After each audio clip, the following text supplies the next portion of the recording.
ভারত ও পাকিস্তানের মধ্যে গত বছর রক্তক্ষয়ী যুদ্ধ হয়েছে টানা ৮৭ ঘণ্টা।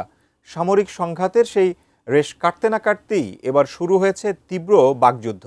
সম্প্রতি পাকিস্তানকে মানচিত্র থেকে মুছে ফেলার হুমকি দিয়েছেন ভারতের সেনাপ্রধান উপেন্দ্র দ্বিবেদী। তার এমন বক্তব্যের পরই এবার ভারতের মানচিত্র ও ভূগোল বদলে দেওয়ার পাল্টা হুঁশিয়ারি দিয়েছে পাকিস্তান। সেই সঙ্গে ভারত ও ইসরায়েলের মধ্যে পাকিস্তান বিরোধী কোনো গোপন সম্পর্ক নিয়েও বলেছে ইসলামাবাদ। বিস্তারিত জানাচ্ছেন ত্রিবেণী তনু।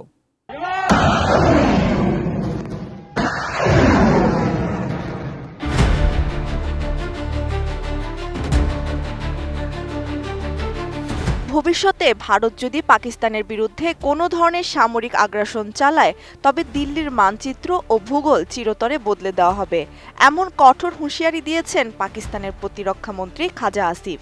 ভারতের সেনাপ্রধান জেনারেল উপেন্দ্র দ্বিবেদীর সাম্প্রতিক এক বক্তব্যের জবাবে এই হুঁশিয়ারি দিয়েছেন তিনি।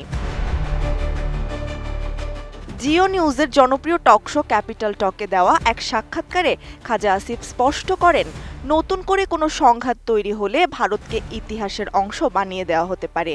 পাকিস্তানের প্রতিরক্ষা মন্ত্রীর দাবি, ২২ এপ্রিল থেকে ১০ মে পর্যন্ত চলা দুই দেশের উত্তেজনার পর ভারতের সেনাপ্রধান নিজের হারানো সম্মান ফিরে পাওয়ার চেষ্টা করছেন।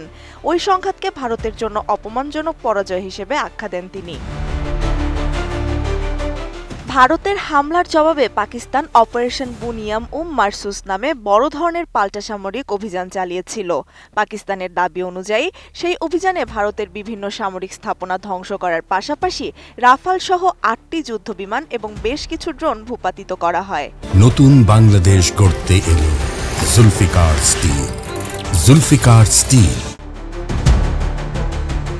দীর্ঘ ৮৭ ঘণ্টার তীব্র সংঘাতের পর গত ১০ মে যুক্তরাষ্ট্রের সরাসরি মধ্যস্থতায় দুই পরমাণু শক্তিধর দেশের মধ্যে একটি সাময়িক যুদ্ধবিরতি কার্যকর হয়।